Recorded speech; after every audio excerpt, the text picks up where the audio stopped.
Cuando Miguel me dijo que no sería bien recibido en su casa en Navidad, contuve la rabia detrás de una sonrisa, salí y subí a mi camioneta.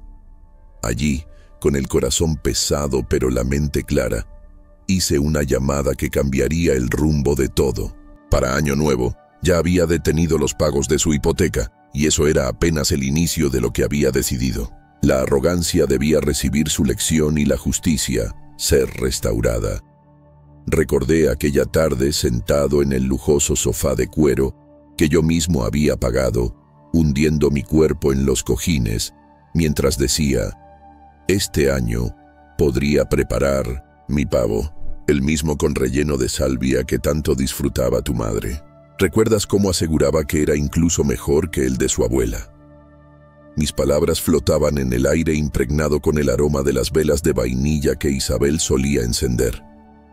Miguel, junto a mí, se removió incómodo, su anillo brillando, con la luz del árbol de casi 3 metros que adornaba el salón.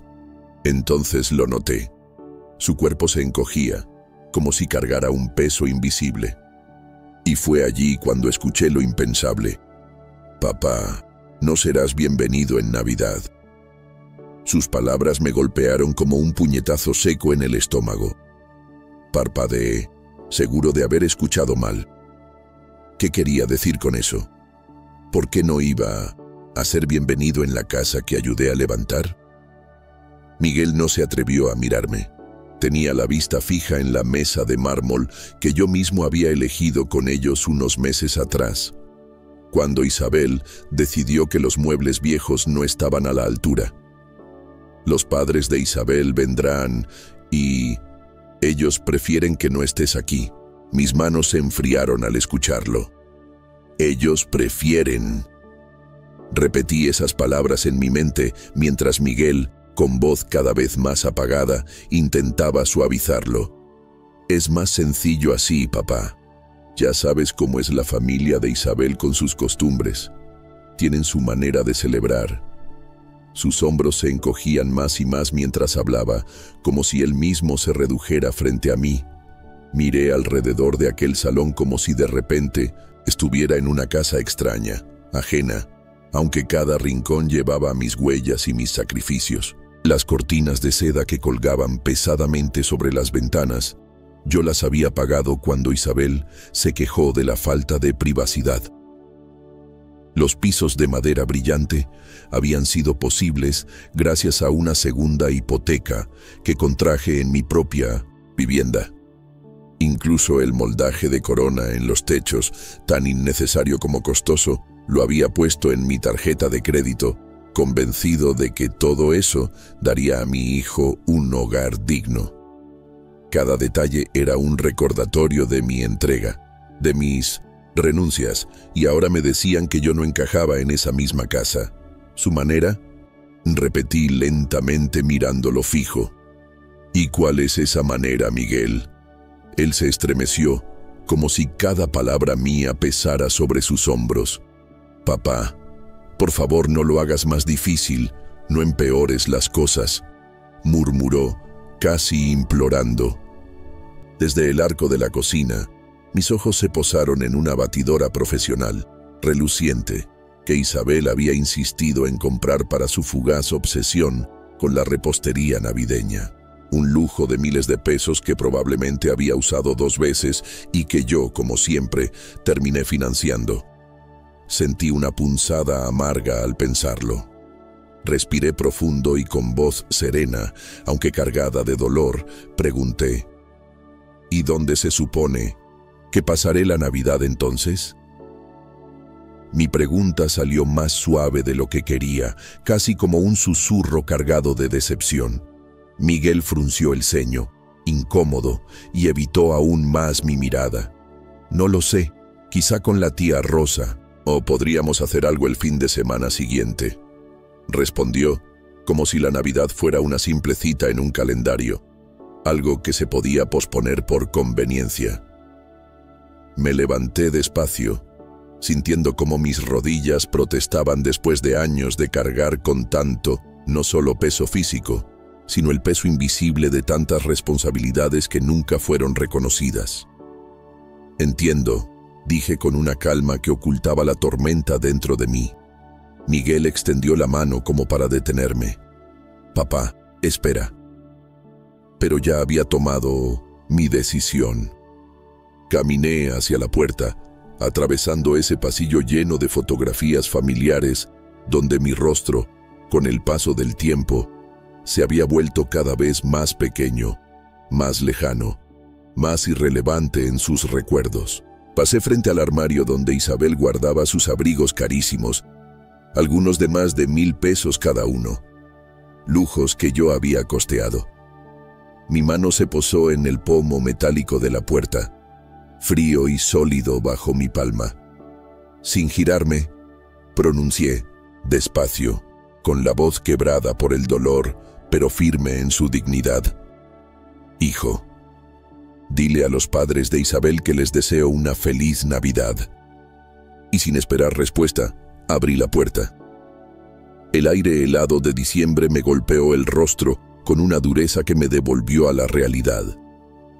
Bajé los escalones hacia mi camioneta mientras escuchaba a Miguel llamarme débilmente, una sola vez, seguido por el seco y definitivo cierre de la puerta. Ese sonido marcó un antes y un después. Me senté en el asiento del conductor, observando las luces navideñas titilar en las ventanas de casas ajenas, casas en las que jamás sería bienvenido. El teléfono vibró en mi bolsillo, seguramente Miguel queriendo calmar las aguas con excusas y promesas vacías. No lo atendí. Encendí el motor y conduje hacia la oscuridad, dejando atrás el resplandor tibio de un hogar que, aunque yo lo había financiado, nunca sería mío en verdad. La camioneta avanzaba por calles que conocía de memoria, pero aquella noche me parecían diferentes, frías, cargadas de recuerdos que me pesaban como piedras. El murmullo del calefactor luchaba contra el hielo de diciembre, y yo, tras el volante, repasaba una y otra vez la escena que acababa de vivir. Los barrios se extendían a mi alrededor como un mapa de lo que había sido mi vida. Cada esquina recordaba un momento con Miguel.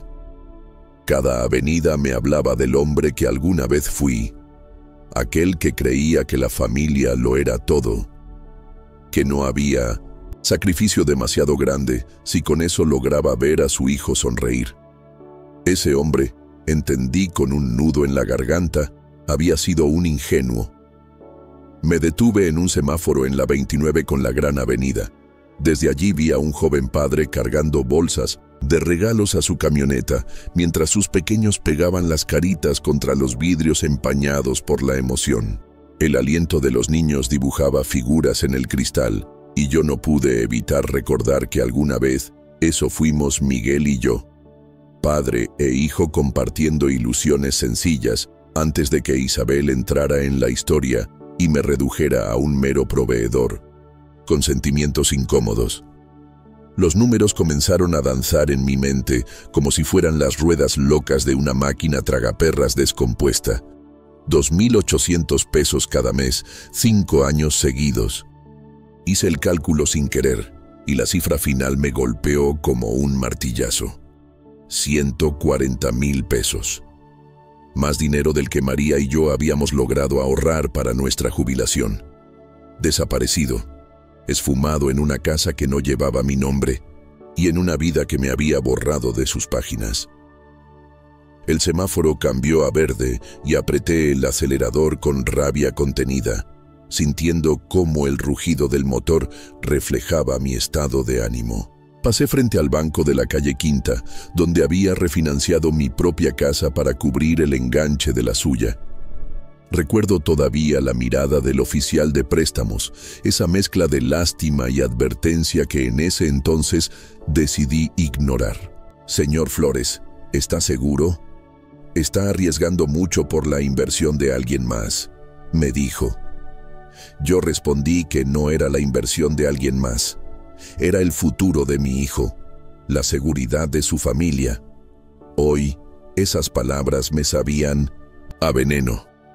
Más adelante, al cruzar la calle Lincoln, vi el banco donde firmé la segunda hipoteca 2 años atrás, cuando Miguel perdió su empleo. «Solo será por un tiempo, papá, hasta que me recupere», me prometió entonces con Isabel a su lado, sosteniendo un bolso carísimo y asintiendo con esa falsa simpatía que siempre escondía un cálculo frío. Ese día hipotecaba mi paz para sostener su comodidad y ni siquiera me di cuenta. Cuando por fin estacioné frente a mi casa, el concreto agrietado de la entrada me recibió como un espejo de mi propia vida. Desgastado, olvidado, pendiente de reparaciones que nunca llegaban. La luz del porche parpadeaba, otro arreglo pendiente, uno más de tantos que había pospuesto porque cada peso extra se evaporaba en mantener su idílica fantasía suburbana. Entré y la casa me recibió con un silencio sepulcral. No estaba la risa de María, ni el bullicio de las reuniones familiares que solían llenar esas paredes. Solo un vacío frío.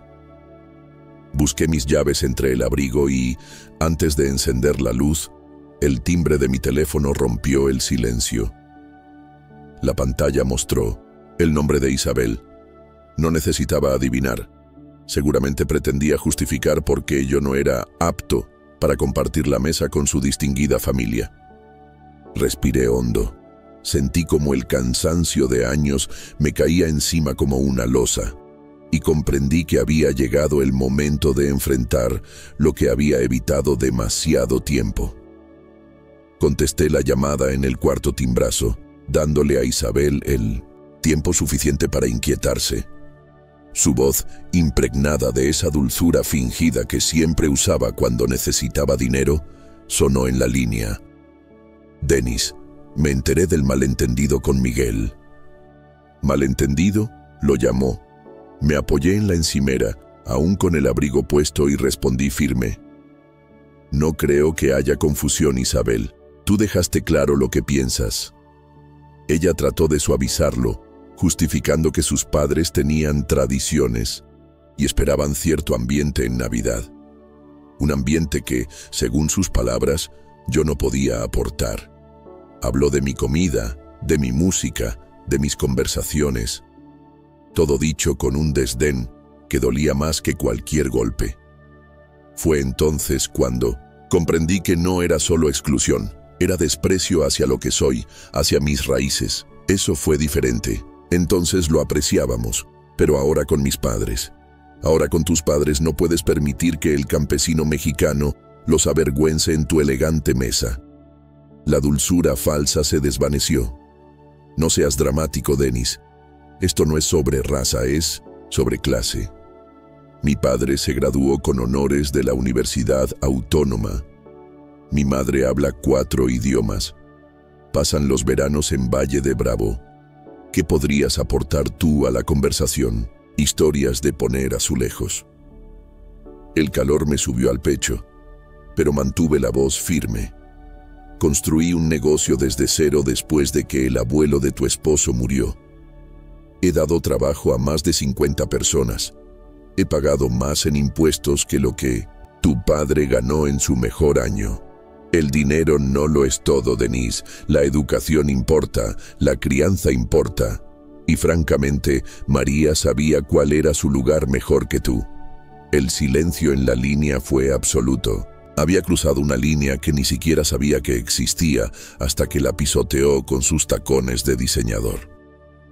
¿Qué dijiste de mi esposa? Solo digo que ella sabía integrarse mejor. No hacía olas. Entendía que algunos espacios no eran para ella. Mi mano apretó el teléfono hasta que los nudillos se pusieron blancos. María tenía más clase en su dedo meñique que toda tu familia junta. Por favor, era una empleada doméstica que tuvo suerte. Al menos tuvo el buen sentido de quedarse callada. Isabel, mi voz bajó a un tono que no reconocí. Escucha con atención. Esta conversación se acabó. Se acabó fingir que somos familia. Se acabó. Repetí y colgué. Coloqué el teléfono con cuidado en la encimera, mis manos sorprendentemente firmes. La cocina parecía diferente, más pequeña, pero más limpia, como si un peso se hubiera levantado del aire. Me dirigí a mi escritorio en la esquina de la sala, ese lugar que había evitado por meses porque sabía lo que encontraría allí. Saqué la carpeta repleta de documentos, estados de cuenta, recibos, comprobantes de la hipoteca. Cada hoja era una prueba silenciosa de los años en que permití que me exprimieran hasta dejarme vacío.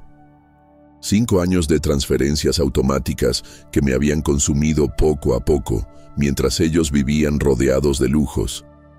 Extendí todo sobre la mesa como si se tratara de una escena de crimen, porque en el fondo eso era un crimen contra mi confianza.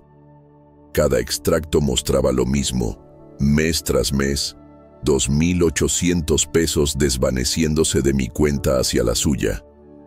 Una evidencia escrita de mi propia ingenuidad. Tomé la calculadora y comencé a sumar año por año. El primero, 33.000, el segundo, lo mismo. Al tercer año ya no podía comprarme ropa nueva. Para el cuarto, mis compras eran en tiendas de liquidación. Y en el quinto, había reducido mis comidas a simples sándwiches de crema de cacahuate para poder llegar a fin de mes. En total, la cifra era brutal.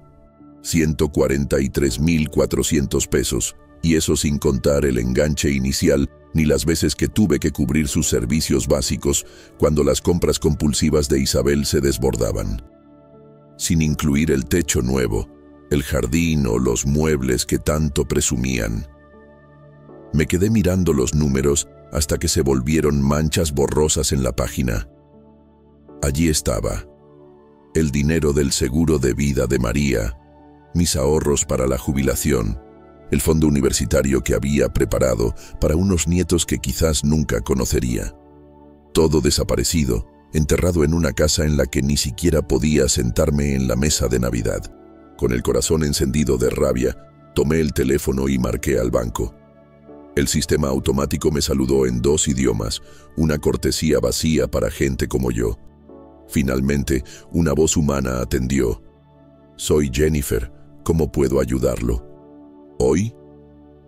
«Necesito cancelar una transferencia automática», dije con una firmeza que no recordaba haber tenido en años.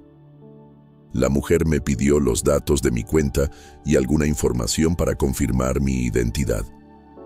Recité los números de memoria, mientras escuchaba el sonido rápido de sus teclas al otro lado de la línea. Finalmente dijo: «Sí, señor Flores, aquí está la transferencia. 2.800 pesos mensuales a una cuenta de Banorte terminada en 7423. ¿Desde hace cuánto la mantiene activa?» Tragué saliva antes de responder. 5 años.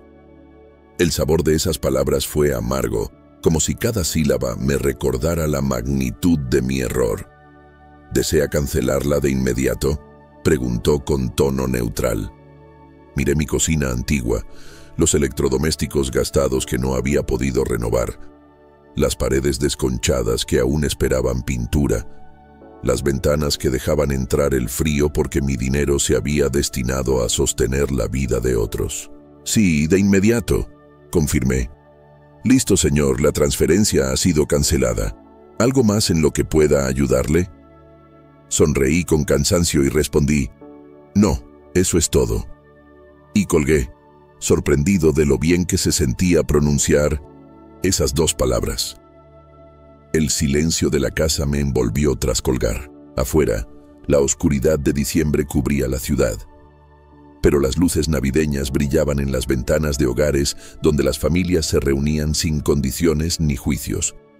Por primera vez en 5 años, sabía que el presupuesto del próximo mes estaría equilibrado. Por primera vez desde que María murió, tendría dinero suficiente para arreglar la luz del porche, comprar comida decente o incluso considerar unas vacaciones. Reuní los estados de cuenta y los documentos de la hipoteca, toda la prueba de mi sacrificio. Caminé hacia la chimenea, Encendí un cerillo y vi cómo 5 años de martirio se reducían a cenizas. El calor de las llamas me acarició el rostro de una manera que no había sentido en años. En ese instante mi teléfono vibró con un mensaje. Seguramente Miguel queriendo disculparse o Isabel pidiendo dinero para algún capricho disfrazado de necesidad. No lo revisé. En su lugar, destapé la botella de buen tequila que había guardado para una ocasión especial y me serví un vaso. Levanté la copa hacia la foto de María en la repisa y murmuré con convicción: «Feliz Navidad para mí». La mañana siguiente amaneció clara y fría, con un sol de diciembre que entraba a través de las ventanas de mi cocina. Mientras disfrutaba mi segunda taza de café, me descubrí saboreando no solo la bebida, sino también la libertad recién conquistada. Por primera vez en años, no estaba contando los días para que mi cuenta se vaciara con otra transferencia. Ese alivio tenía un sabor más dulce que el café colombiano que finalmente me había dado el lujo de comprar. A las 10:47 en punto sonó mi teléfono. El nombre de Isabel apareció en la pantalla como una advertencia. Contesté con calma, y su voz llegó cargada de esa impaciencia disimulada que siempre la caracterizaba. «Denis, necesito que recojas a mis padres en el aeropuerto. Llegan a las 2 de la tarde». Coloqué la taza sobre la mesa, observando el vapor elevarse con parsimonia, y respondí despacio: «¿Olvidaste nuestra conversación de ayer, Isabel?». Pero ella, sin inmutarse, insistió en que lo práctico era lo importante. La audacia de Isabel era impresionante.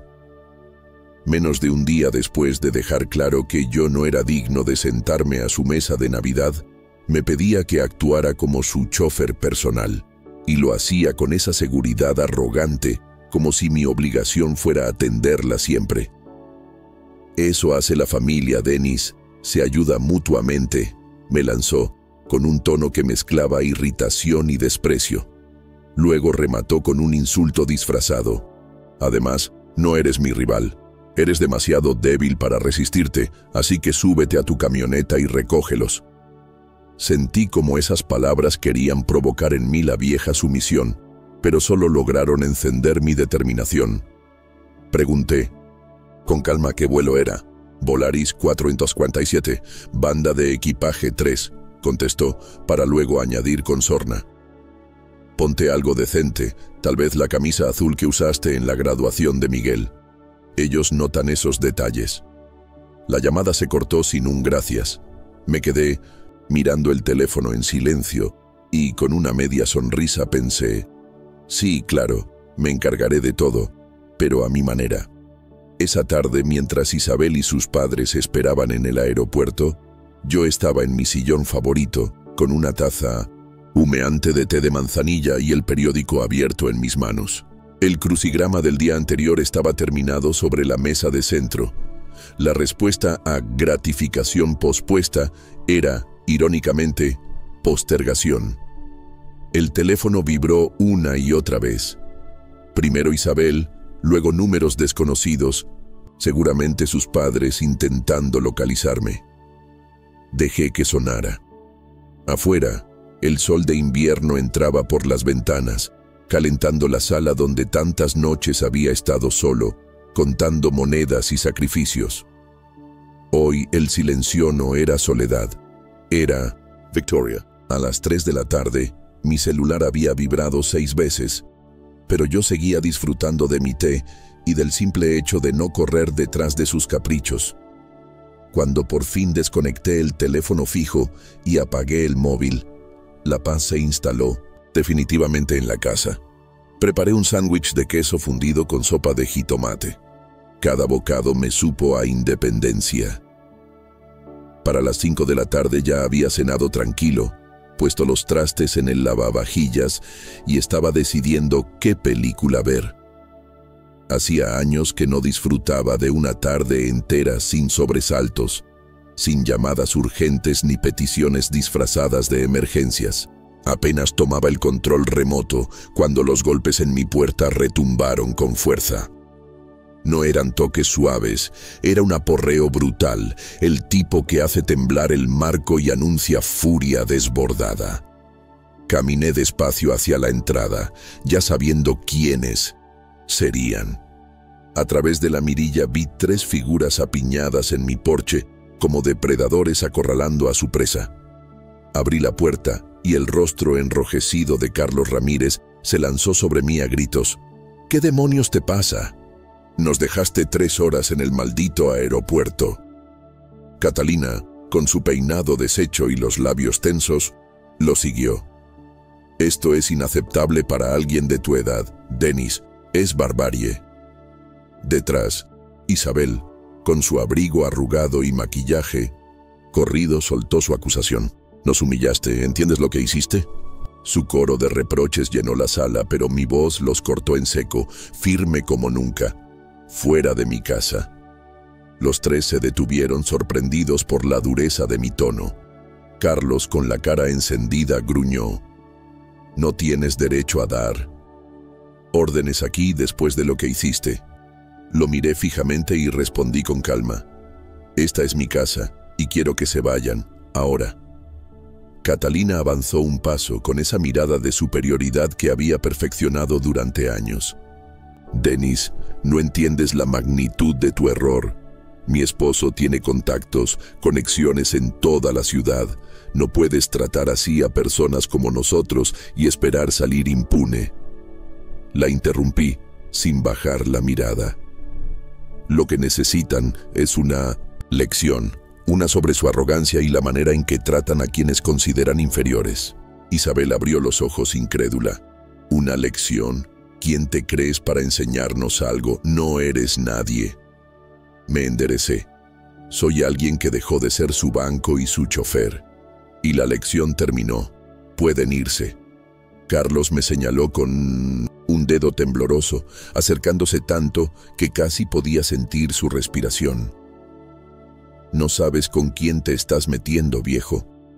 Tengo amistades importantes, gente que puede hacerte la vida imposible. Su voz bajó a un murmullo cargado de amenaza. Dejar a personas mayores varadas en un aeropuerto no es algo que puedas hacer sin pagar las consecuencias. Catalina asintió con una sonrisa afilada. Exacto, Denis, las acciones tienen repercusiones y las tuyas serán públicas. Isabel intentó calmar a su padre, pero no ocultó su desprecio al decir, vámonos. Este hombre patético no merece nuestro tiempo.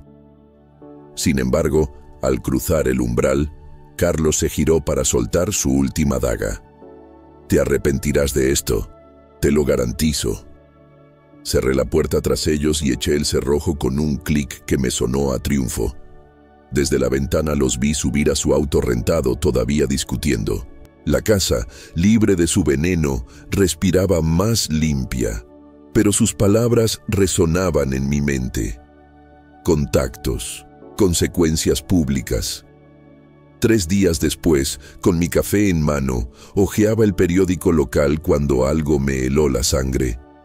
Mi rostro ocupaba un lugar en la página 3, acompañado por un titular venenoso. Empresario local abandona a pareja mayor en el aeropuerto durante tormenta navideña. Casi derramé la taza al leer. Allí estaba yo, convertido en villano en blanco y negro, con una foto antigua tomada de la web de mi empresa. El artículo describía a Carlos y Catalina como víctimas indefensas, abandonadas durante horas bajo un supuesto clima helado. Incluso hablaban de una alerta de tormenta invernal que jamás existió. Ese día había estado soleado y templado. Sus declaraciones pintaban una imagen cruel, un anciano inestable, con comportamientos erráticos que los había dejado a la deriva.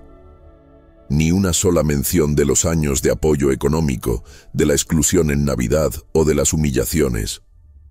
Solo yo, reducido a un monstruo sin corazón. Doblé el periódico con calma, pero en mi interior hervía un fuego que ya no era de dolor, sino de estrategia. El artículo estaba firmado por Patricia Morales, editora de Estilo de Vida. No conocía su nombre, pero sí reconocí el movimiento. Carlos había usado sus contactos para manipular la prensa y arruinar mi reputación. Era un golpe bajo pero astuto, lo admití. Por primera vez sentí un respeto amargo hacia ellos. No eran simples arrogantes de clase alta. Sabían jugar sucio y entendían que en una ciudad pequeña la reputación lo es todo. Un artículo colocado en el sitio correcto podía destruir décadas de esfuerzo. Cerré el periódico y mi mente cambió de inmediato al modo estratégico que me había permitido levantar mi negocio desde cero. Ya no se trataba de un pleito familiar ni de un asiento en la mesa navideña. Era una guerra abierta. Encendí mi laptop y comencé a rastrear sus huellas. Redes sociales, fotos públicas, comentarios, amistades, conexiones. Carlos, Catalina, Isabel, todos habían dejado expuesta su vida como si nunca imaginaran que alguien pudiera usarla en su contra. Si querían jugar ajedrez, yo estaba dispuesto a mostrarles cómo lo juega un verdadero estratega. En cuestión de horas había armado un mapa completo. Carlos, el exgerente bancario, miembro de un club de golf exclusivo y tesorero de una asociación empresarial, era un hombre con mucho que perder. Catalina proyectaba en Instagram una vida de lujos, almuerzos de caridad, catas de vino, viajes a playas caras, todo envuelto en etiquetas como vida bendita, una imagen pulida, sostenida en gran parte con mi dinero. Isabel, en Facebook, mostraba sin pudor la verdad. Fotos de la casa que yo financiaba, cenas en restaurantes caros durante meses en que yo cubría sus cuentas, publicaciones presumiendo nuestra hermosa vida. Pero la pieza clave la encontré en LinkedIn. Miguel se había conectado recientemente con Patricia Morales, la misma periodista que firmaba el artículo. Ahí estaba la confirmación. Su ataque había sido planeado, no casualidad. Su error fue triple. Me subestimaron, hicieron público el enfrentamiento y dejaron evidencia de su hipocresía al alcance de cualquiera. Mi plan comenzaba a tomar forma. Decidí investigar a Patricia Morales. Descubrí que tenía 43 años, una licenciatura en periodismo por la Universidad Autónoma y más de 15 años de experiencia en medios locales. No tenía vínculos con el mundo financiero, lo que confirmaba que Carlos había recurrido a sus contactos para acercarla. Una rápida búsqueda en directorios empresariales me dio la certeza. 3 conexiones mutuas entre él y el editor del periódico. Nada había sido coincidencia. Todo había sido sembrado con precisión. Sonreí con ironía. Jugaron como aficionados creyéndose maestros. Abrí un documento nuevo en la computadora y comencé a redactar una línea de tiempo. No era una réplica al artículo, sino algo mucho más poderoso. 5 años de apoyo económico detallados, con estados de cuenta, recibos y transferencias. El enganche de la casa, 47,000 de mi hipoteca. La remodelación de la cocina con 18,000 de mi tarjeta. 60 pagos de 2,800 pesos cada uno, sumando 168,000 más. $250,000 en total. Era hora de convertir mi generosidad en pruebas irrefutables. Trabajé toda la tarde, reuniendo y ordenando cada evidencia. Para la noche, tenía una carpeta gruesa llena de documentos. Estados de cuenta, recibos, fotos descargadas de sus redes sociales mostrando las compras que yo había financiado y una copia del artículo difamatorio con mis anotaciones en los márgenes. Subrayé cada mentira, falso, junto a lo del clima helado, sin contexto, donde omitían mis años de apoyo, engaño, en cada frase de Carlos. Miré el calendario, 24 de diciembre. No lo veía como una fecha de celebración, sino como el momento perfecto para mostrar la verdad. Según la página de eventos de Isabel en Facebook, esa noche recibirían a 12 invitados en su casa. Familiares, amigos, vecinos, todos parte del mismo círculo social que leía el periódico, y formaba opiniones con rapidez. Era el escenario ideal. Cerré la laptop y preparé mi cámara profesional. Esa Nochebuena no iba a ser de abrazos ni de regalos, sino el día en que ellos aprenderían lo que significa declarar la guerra a alguien que sabe cómo defenderse. La mañana de Nochebuena amaneció gris y helada. El tipo de día en el que las familias agradecen tener un hogar cálido y lleno de voces. Yo no tendría eso, pero había encontrado un propósito más fuerte. Extendí mis pruebas sobre la mesa como si me preparara para un juicio. Estados de cuenta ordenados por año, cada pago resaltado, recibos clasificados en carpetas, fotografías impresas de las redes sociales de Isabel, posando con joyas nuevas, decoraciones caras y viajes que habían sido posibles gracias a mis transferencias. Preparé 12 paquetes idénticos, uno para cada invitado de esa cena, encabezados por el artículo del periódico lleno de mis notas en rojo. Mentira, falso, ocultado. Luego me vestí con cuidado, usando mi traje azul marino, el mismo que había llevado al funeral de María. Ese día lo usaría para otro tipo de despedida, la del hombre sumiso que había permitido que lo trataran como un sirviente. A las 6:30 cargué el maletín con los documentos y conduje hasta la exclusiva colonia, donde vivían. La casa resplandecía de luces y autos estacionados. Vi sombras moverse en el comedor. Isabel, jugando a la anfitriona perfecta en la casa que yo había mantenido. Revisé mi reloj, 6:45. Era el momento exacto. Entré sin dificultad. La puerta, sin llave como siempre, porque en ese vecindario se sentían seguros. El aire cálido y las risas me envolvieron al avanzar. Crucé hasta el comedor. 12 rostros se giraron hacia mí, algunos sorprendidos, otros horrorizados.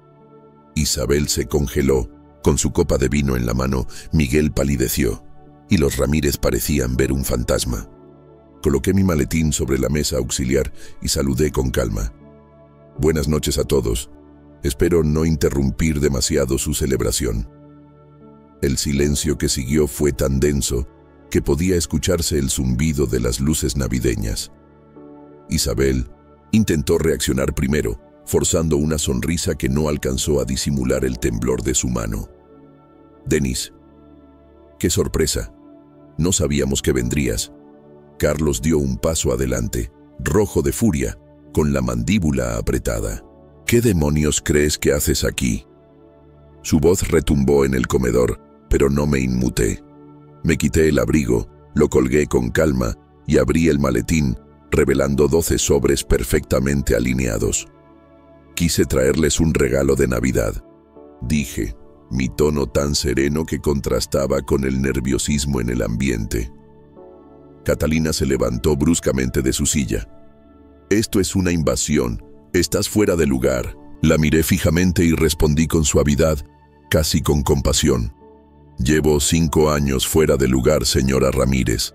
Hoy simplemente vine a reclamarlo. Tomé los sobres y empecé a repartirlos, uno por uno, alrededor de la mesa. Nadie se movía. Las copas quedaron suspendidas, los cubiertos a medio camino. La incomodidad crecía con cada mano que recibía aquel sobre. El primero en abrir el sobre fue un tío de Isabel, un hombre corpulento de voz grave. Al desplegar los papeles, sus ojos recorrieron los números y las fotos impresas con incredulidad. El sonido del papel al moverse rompía el silencio como si fueran truenos. Pronto todos siguieron su ejemplo, y en cuestión de minutos la mesa entera estaba cubierta de pruebas. Transferencias bancarias, facturas de remodelaciones, capturas de publicaciones en redes sociales con Isabel presumiendo adquisiciones. Algunos levantaban la vista hacia mí, otros hacia ellos, buscando explicaciones. ¿Qué significa todo esto?, preguntó una mujer de cabello plateado, visiblemente confundida. Antes de que nadie pudiera responder, añadí con calma, eso que leen es mi crueldad. Esa es la verdad detrás del artículo que seguramente vieron esta semana. El hombre sin corazón que abandonó a unos pobres ancianos en el aeropuerto también es el mismo que financió cada ladrillo de esta casa, cada copa en sus manos, cada viaje que Isabel compartió en internet. Carlos golpeó la mesa con la palma abierta, intentando recuperar el control. «Esto es difamación», gritó. Yo lo miré directo a los ojos y respondí: «No, Carlos. Esto es documentación». Las reacciones se multiplicaron como fuego en pasto seco. Una de las invitadas murmuró en voz baja: «Yo vi el artículo. Pensé que era verdad». Otro, un hombre de traje caro, hojeaba los documentos con el ceño fruncido. «Son cifras enormes», dijo incrédulo. Catalina se puso de pie temblando de rabia. «Esto es una emboscada. Nos invadió para humillarnos en nuestra propia casa». La enfrenté con serenidad. «No vine a humillarlos, Catalina. Vine a equilibrar la balanza. Ustedes manipularon la narrativa, me pintaron como un monstruo y usaron la prensa para destruirme. Ahora sus propios amigos pueden ver quiénes son realmente». Isabel trató de intervenir, su voz quebrada. «Denis, por favor, esto no es necesario». La interrumpí suavemente, pero con firmeza. «¿No es necesario? Pasé años financiando cada uno de tus lujos mientras recibía desprecios a cambio. Y cuando decidí poner un límite, tu familia me convirtió en villano público. Esta es mi defensa, Isabel, y no me disculpo por ella». El silencio volvió, pero esta vez no estaba cargado de desprecio hacia mí, sino de juicio hacia ellos. La tensión era tan densa que parecía que el aire pesaba. Carlos intentó recuperar su postura de líder, ajustándose la chaqueta y levantando la voz. «Todo esto son malinterpretaciones. Denis exagera, manipuló los datos para hacernos quedar mal». Pero uno de los primos de Isabel levantó un recibo con el sello del banco. «Aquí está tu firma, Carlos, y aquí la transferencia directa desde la cuenta de Denis. ¿También es manipulación?» Catalina abrió la boca para responder, pero otra invitada la interrumpió. «¿Entonces es cierto que él pagó la remodelación? Yo estuve en esa inauguración. Recuerdo que Isabel decía que era fruto de su esfuerzo». Los murmullos crecieron, cada frase más cortante que la anterior. Isabel, pálida, intentaba contener las lágrimas, incapaz de sostener la mirada de nadie. Yo me mantuve de pie, observando cómo las máscaras caían sin que tuviera que forzar nada. «El artículo mostró una versión de la historia», dije finalmente. «Yo solo vine a mostrar la otra. Ustedes decidirán cuál creen, pero ahora tienen las pruebas en sus manos». Nadie habló durante varios segundos, y por primera vez, en años, no fui yo quien cargaba con el peso del juicio. El ambiente se volvió insoportable para los anfitriones. Carlos sudaba. Su seguridad se resquebrajaba con cada mirada de reproche que recibía. Catalina, que siempre había tenido el porte de reina, parecía ahora una actriz atrapada en pleno escenario sin saber su diálogo. Isabel, con los ojos enrojecidos, trataba de explicar. «Todo fue un malentendido. Denis malinterpretó». Pero nadie le creyó. Los papeles sobre la mesa hablaban más fuerte que cualquier excusa. Uno de los invitados, un hombre de barba canosa, se inclinó hacia adelante. «¿Y entonces el artículo del periódico? ¿También fue casualidad?» Guardé silencio un momento, dejando que ellos mismos unieran los puntos. Finalmente respondí. «Fue un ataque orquestado.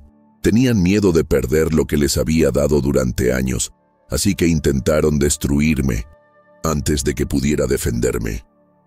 La incomodidad estalló en susurros. «¡Qué vergüenza! Siempre me parecieron demasiado altivos». Y pensar que todo era financiado por él. Catalina, con un grito desesperado, trató de expulsarme. «Lárgate ya de esta casa». pero nadie se unió a su exigencia. Al contrario, varias miradas la atravesaban como cuchillos. Claro, la autoridad en esa sala había cambiado de dueño. Me mantuve firme, con las manos apoyadas en el respaldo de una silla, observando cómo el silencio se mezclaba con un murmullo incómodo entre los invitados. El peso de la verdad no necesitaba mi intervención. Bastaba con dejar que los documentos hablaran. Carlos, rojo como un volcán a punto de estallar, apretaba los puños mientras su respiración entrecortada lo traicionaba. Catalina intentaba recomponerse, pero la seguridad que siempre exhibía se había quebrado. Su voz chillona apenas lograba sostener frases incoherentes sobre malentendidos y sacrificios personales. Isabel, en cambio, había dejado de luchar. Sentada, con la cabeza agachada, miraba los papeles como si fueran espejos que le devolvían un reflejo que no quería aceptar. Uno de los invitados, un hombre elegante con gafas de montura fina, se aclaró la garganta. Conozco a Denis desde hace años. Siempre fue discreto, jamás presumió de nada. Si todo esto es cierto, y los documentos parecen bastante claros, entonces alguien aquí ha construido un castillo de mentiras. Su declaración fue como un martillazo. Varios asintieron, y una mujer mayor, quizá una vecina cercana, añadió: «Siempre me pregunté cómo podían costear viajes tan frecuentes. Ahora lo entiendo». Carlos explotó: «Basta, no tienen derecho a juzgarnos en nuestra casa». Me giré hacia él lentamente, dejando que mi voz fuera un susurro cargado de filo. Durante años usaron mi dinero para sostener esta fachada. Y cuando dejé de serles útil, me convirtieron en villano en la prensa. ¿Quién no tiene derecho a estar aquí, Carlos? ¿El que pagó por estas paredes o el que firmó un artículo lleno de mentiras? Nadie defendió a los Ramírez. Entonces, saqué la última prueba, una copia ampliada de una conversación en redes entre Miguel y Patricia Morales, la periodista del artículo. La coloqué en el centro de la mesa. Esta es la evidencia de que manipularon la historia. Lo que leyeron en el periódico fue producto de un acuerdo, no de la verdad. El golpe final. El murmullo se volvió un rumor de desaprobación hacia ellos, y yo supe que había logrado lo que buscaba: recuperar mi dignidad, arrancarles la máscara frente a aquellos que más valoraban. El comedor ya no parecía un lugar de celebración, sino un tribunal improvisado. Las luces navideñas titilaban en silencio sobre una atmósfera cargada de tensión, como si hasta los adornos fueran testigos del derrumbe de una fachada cuidadosamente levantada durante años. Carlos se paseaba de un lado a otro, como un animal, acorralado, con el rostro desencajado. Catalina se aferraba a su copa de vino, bebiendo de un solo trago lo que quedaba, mientras intentaba aparentar dignidad entre susurros de desaprobación que la acuchillaban desde cada rincón de la mesa. Isabel, derrotada, ya no buscaba justificar nada. Sus manos temblaban sobre los documentos, y de vez en cuando sus ojos se cruzaban con los míos, llenos de vergüenza y algo más que no podía descifrar. Fue entonces cuando uno de los invitados, más respetados, un empresario con años de peso en la comunidad, habló con dureza. «He visto muchas jugadas en el mundo de los negocios, pero pocas tan bajas como esta. Denis, mis respetos por tener la paciencia de aguantar tanto tiempo, y ustedes», miró directamente a Carlos y Catalina, «deberían estar agradecidos de que él solo exponga la verdad y no los lleve a un tribunal».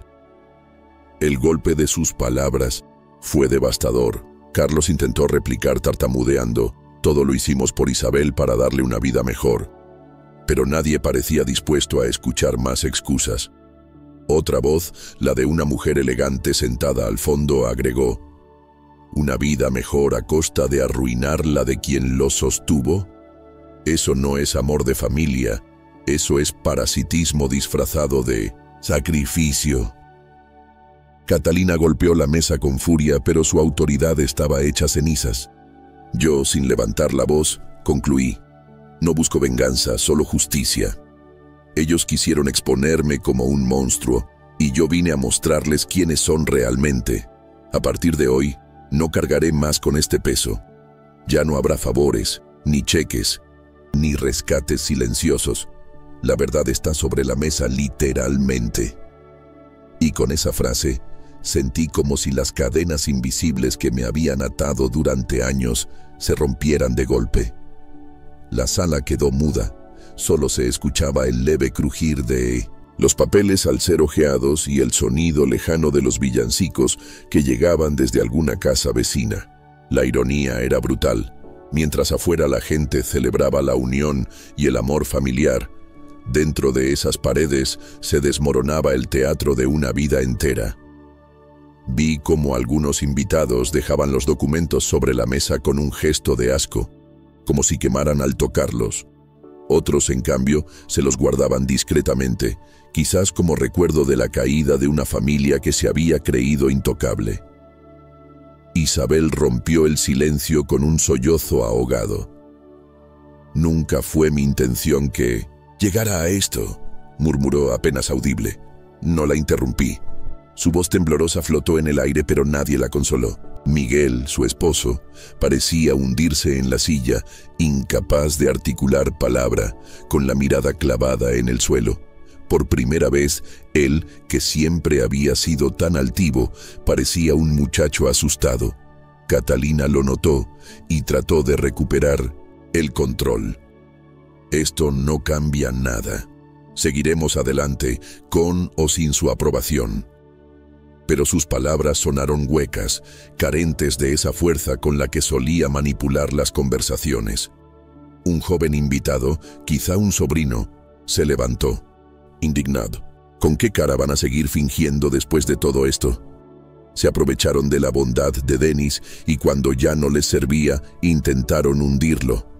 Eso no es familia, es traición. Su voz retumbó en la habitación y varios asintieron. En silencio. Catalina se llevó las manos al rostro, incapaz de contener el temblor de su orgullo derrumbado. Yo permanecí inmóvil, observando. No necesitaba gritar, ni señalar, ni acusar. Mi presencia y las pruebas eran suficientes. Por primera vez en mucho tiempo, sentí que el peso del mundo ya no estaba sobre mis hombros. Me limité a decir: el daño ya está hecho, pero no contra mí. Hoy todos vieron la verdad con sus propios ojos. Lo que hagan con ella es asunto suyo. El aire era tan pesado que parecía imposible respirar. Nadie tocaba la comida, nadie levantaba sus copas. El banquete había quedado convertido en una exposición de culpas. Algunos invitados comenzaron a murmurar entre ellos, no sobre mí, sino sobre los Ramírez. Frases como: «¡qué vergüenza!». Siempre lo sospeché, y tarde o temprano todo sale a la luz. Se deslizaban por el ambiente como cuchillos invisibles. Carlos intentó ponerse de pie, buscando con desesperación recuperar autoridad, pero su voz salió quebrada. «Ustedes no entienden, lo hicimos por la familia». Esa frase, en otro tiempo convincente, ahora sonaba ridícula frente a las pruebas. Isabel, con los ojos hinchados de lágrimas, apenas susurró: Yo nunca pedí tanto». Pero nadie respondió. Su silencio fue más fuerte que cualquier justificación.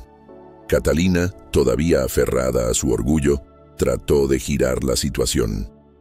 «Denis vino a destruirnos esta noche, justo en Navidad. ¿Acaso eso habla de bondad?». La miré fijamente y con voz calmada respondí: «No vine a destruir, Catalina, vine a liberar. Ustedes me habían atado con mentiras y yo solo traje la verdad. No hay mejor día para exponerla que hoy, cuando todos predican amor y honestidad». Un hombre mayor, de mirada severa, la interrumpió con dureza: «No, señora Ramírez, el único que mostró valentía aquí fue Denis. Ustedes, en cambio, solo se escondieron tras su generosidad mientras lo devoraban por dentro». La sala entera guardó silencio tras esas palabras. Catalina se desplomó en su silla, derrotada, mientras Carlos la observaba con una furia impotente. En ese instante entendí que no necesitaba nada más. Mi mensaje estaba entregado. La tensión llegó a un punto en el que ya no quedaba nada por decir.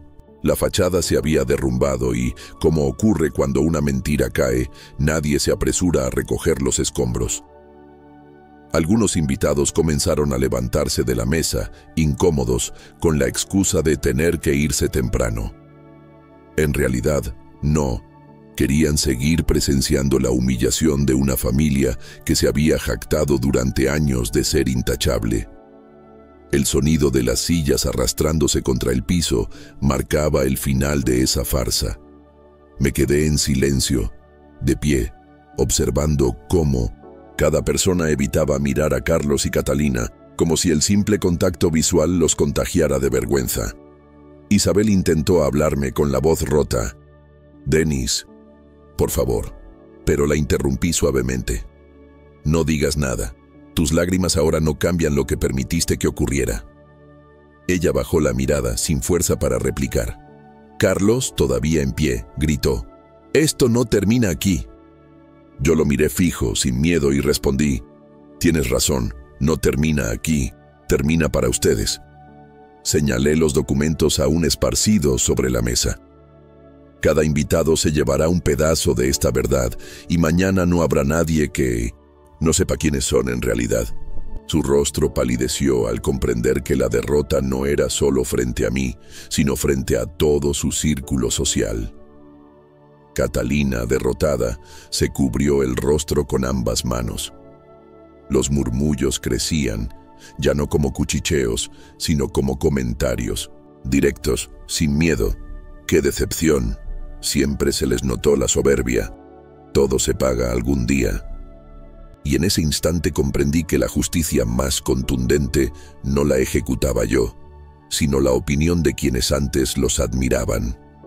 El salón, adornado con luces y coronas navideñas, parecía ahora una escena de ruinas. Los rostros que antes brillaban, con sonrisas fingidas, se habían transformado en máscaras de incomodidad. Varios invitados recogían discretamente sus abrigos, murmurando entre ellos, mientras otros permanecían solo por curiosidad, como testigos de un espectáculo que nunca imaginaron presenciar. Isabel permanecía inmóvil, con las lágrimas resbalando silenciosas por sus mejillas. Carlos y Catalina, incapaces de sostener su imagen, se miraban entre sí buscando un plan, pero ya no quedaba nada que pudieran decir. Me acerqué lentamente a la mesa, recogí algunos de los documentos y los guardé en una carpeta. «No necesito más de lo que ya mostré», dije con calma, mi voz firme y serena. «La verdad ya está en sus manos. Yo solo vine a poner luz en donde había sombras». Nadie se atrevió a contradecirme. Algunos incluso me dirigieron una leve inclinación de cabeza como señal de respeto. Entonces, antes de salir, me detuve frente a Isabel. Por un instante, sentí la tentación de tenderle una mano, pero la retiré. El amor que alguna vez te tuve fue real, pero el silencio que guardaste también lo fue. Y ese silencio me condenó más que cualquier palabra.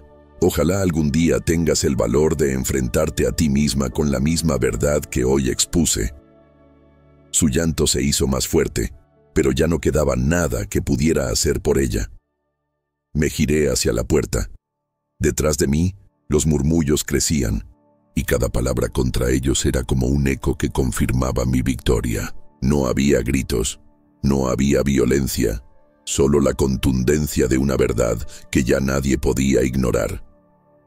Abrí la puerta del salón y sentí el aire frío de la noche golpearme el rostro, como un recordatorio de que al fin era libre.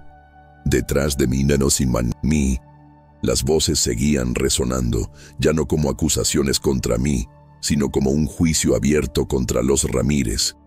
Cada murmullo era una sentencia, cada mirada de desaprobación una condena.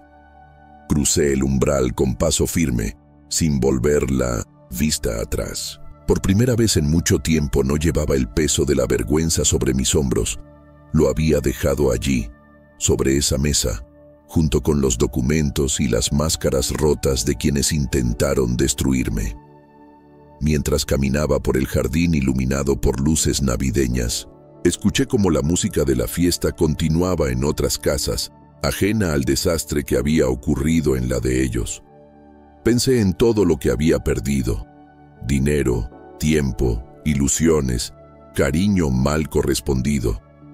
Pero también comprendí que había recuperado algo mucho más valioso: mi dignidad. Ya no era el hombre al que podían manipular, ni el blanco de su desprecio disfrazado de cortesía. Ahora era dueño de mi historia. Me detuve un instante bajo el cielo estrellado y respiré profundo. No necesitaba celebrar ni gritar victoria. El simple hecho de haber expuesto la verdad era suficiente. Sabía que, a partir de esa noche, nada sería igual para ellos. Su círculo social, el mismo que alimentaba su soberbia, sería el primero en darles la espalda. Y yo, por fin, podía seguir mi camino sin cadenas. Al alejarme, una sonrisa se dibujó en mis labios. El pasado había quedado enterrado en aquella casa, y el futuro, aunque incierto, me pertenecía, porque la verdad, tarde o temprano, siempre encuentra su voz. Y esa noche había hablado a través de mí.